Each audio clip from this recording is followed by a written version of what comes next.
अस्सलाम वालेकुम students, welcome to the biology class.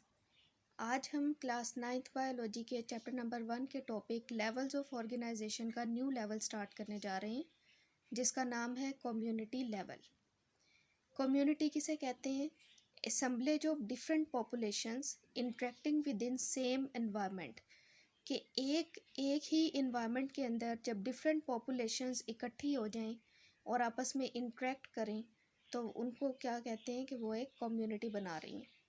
इसकी एग्जांपल क्या है? जैसे फॉरेस्ट एक कम्युनिटी है।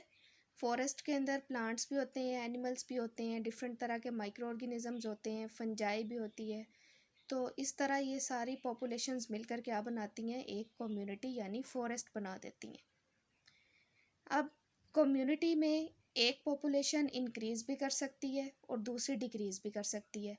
समटाइम्स ऐसा होता है कि कुछ एनवायरमेंटल कंडीशंस ऐसी होती हैं जो पॉपुलेशंस का रेट ऑफ रिप्रोडक्शन बढ़ा देती हैं, और समटाइम्स और इसके ऑपोजिट अगर देखें तो कुछ ऐसी एनवायरमेंटल कंडीशंस होती हैं जो कि बहुत हार्श साबित होती हैं उन पॉपुलेशंस के लिए, और उनका रेट एकदम से डिक्लाइन करना शुरू हो जाता है, ड्रॉप करना शुरू हो जाता है।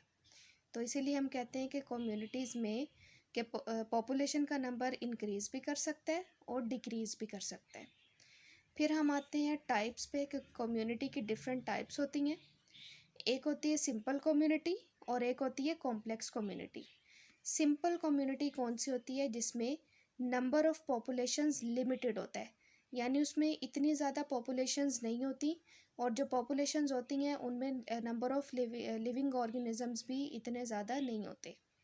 फिर कोई भी बायोटिक और एबायोटिक फैक्टर्स हों, वो क्या उनमें अगर कोई भी चेंज आता है तो वो सिंपल कम्युनिटी पे बहुत ज़्यादा ड्रास्टिक और लॉन्ग लास्टिंग इफ़ेक्ट डालते हैं। बायोटिक फैक्टर्स में लिविंग ऑर्गेनिजम्स आ जाते हैं, और एबायोटिक फैक्टर्स में जितने भी नॉन लिविंग थिंग्स हैं जैसे सॉइल, एयर, वाटर, टेम्परेचर, ये सब काउंट होते हैं एबायोटिक फैक्टर्स में। तो इनमें अगर किसी में भी चेंज आता है तो उससे सिंपल कम्युनिटी पे बहुत ज़्यादा इफ़ेक्ट होता है। इसमें सिंपल कम्युनिटी की एग्जांपल है fallen log with various populations under it.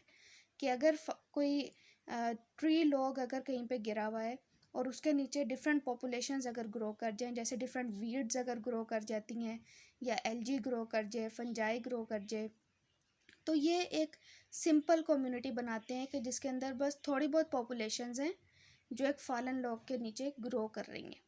उसमें number and size of populations हमेशा लिमिटेड होगा। सेकंड नंबर पे आता है कॉम्प्लेक्स कम्युनिटी।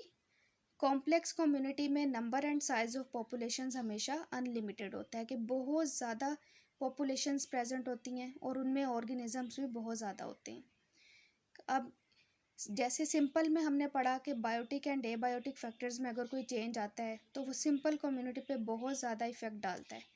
लेकिन अगर कॉम्प्लेक्स कम्युनिटी की बात करें तो जितने भी एबायोटिक फैक्टर्स हैं या बायोटिक फैक्टर्स हैं, इनमें अगर कोई भी चेंज आता है तो उससे कॉम्प्लेक्स कम्युनिटी पे कोई भी ड्रास्टिक या लॉन्ग लास्टिंग इफ़ेक्ट नहीं होता, क्योंकि ये जो कम्युनिटी होती है ये एक लार्ज स्केल पे एक कॉम्प्लेक्स कम्युनिटी ये डेवलप हुई हुई होती है। इसमें एग्जांपल आपकी है फॉरेस्ट कम्युनिटी की। जैसे हमने ऊपर एग्जांपल पढ़ी थी कि फॉरेस्ट में बहुत ज़्यादा पॉपुलेशंस प्रेजेंट होती हैं जिनमें बहुत ज़्यादा नंबर ऑफ़ ऑर्गेनिजम्स होता है, अनलिमिटेड पॉपुलेशंस का नंबर होता है। और सेकंड एग्जांपल है पॉन्ड कम्युनिटी। पॉन्ड में भी आप अगर देखें तो एक्वेटिक लाइफ है। एक्वेटिक लाइफ में लिविंग ऑर्गेनिजम्स कौन कौन से आ जाते हैं? जैसे फ्लोटिंग प्लांट्स होते हैं, कुछ ऐसे ऑर्गेनिजम्स हैं जैसे प्रोटोजोन्स होते हैं, वो प्रेजेंट होते हैं जो फ्लोटिंग लिविंग ऑर्गेनिजम्स होते हैं, और इसके अलावा माइक्रो ऑर्गेनिजम्स भी कुछ होंगे। तो ये एक बहुत कॉम्प्लेक्स लेवल पे एक लार्ज स्केल पे ये कम्युनिटी बन जाती है। तो फॉरेस्ट और पॉन्ड ये दोनों किस में आते हैं? कॉम्प्लेक्स कम्युनिटी में। उसके बाद नेक्स्ट लेवल हमारे पास आता है बायोस्फीयर लेवल। बायोस्फीयर लेवल कौन सा है? बायोस्फीयर किसे कहते हैं? Part of earth inhabited bye organisms communities. अब जितनी भी कम्युनिटी, ये सारी की सारी कम्युनिटीज़ अर्थ के एक इन्वेलप के अंदर बंद होती हैं, उस इन्वेलप को कहते हैं बायोस्फीयर। यानी जितने भी इकोसिस्टम्स प्रेजेंट हैं, चाहे वो एक्वेटिक इकोसिस्टम है या टेरेस्ट्रियल इकोसिस्टम है, वो सब के सब इस बायोस्फीयर के अंदर मौजूद हैं। और इकोसिस्टम किसे कहते हैं? इकोसिस्टम होता है areas where living organisms interact with the non living components of the environment. कि जितने भी लिविंग ऑर्गेनिजम्स हैं, चाहे वो प्लांट्स हैं, एनिमल्स हैं या माइक्रो ऑर्गेनिजम्स हैं, वो एक एनवायरनमेंट के अंदर नॉन लिविंग कंपोनेंट्स जिसमें सॉइल, वाटर, टेम्परेचर, एयर, ये सब कुछ आते हैं, इनके साथ किस तरह से इंटरेक्ट कर रहे हैं। ठीक। फिर बायोस्फीयर लेवल को हम zone of life on earth भी कहते हैं, क्योंकि जितनी भी लाइफ है अर्थ पे वो सारी की सारी इस बायोस्फीयर के अंदर ही एग्जिस्ट करती है। होप सो आपको आज के दोनों लेवल्स अच्छे तरीके से समझ आ गए होंगे। अगर किसी भी स्टूडेंट को कोई भी प्रॉब्लम हो या किसी भी किस्म की कोई क्यूरी हो, आप मुझसे कमेंट सेक्शन में सवाल कर सकते हैं। अगर आपको आज की वीडियो अच्छी लगी हो तो वीडियो को लाइक ज़रूर कीजिएगा और चैनल को सब्सक्राइब करना मत भूलिएगा। और वीडियोस टाइम टू टाइम देखने के लिए बेल आइकन को ज़रूर प्रेस कर दीजिएगा। Thank you so much. अपना बहुत ख्याल रखिएगा। अल्लाह हाफिज़।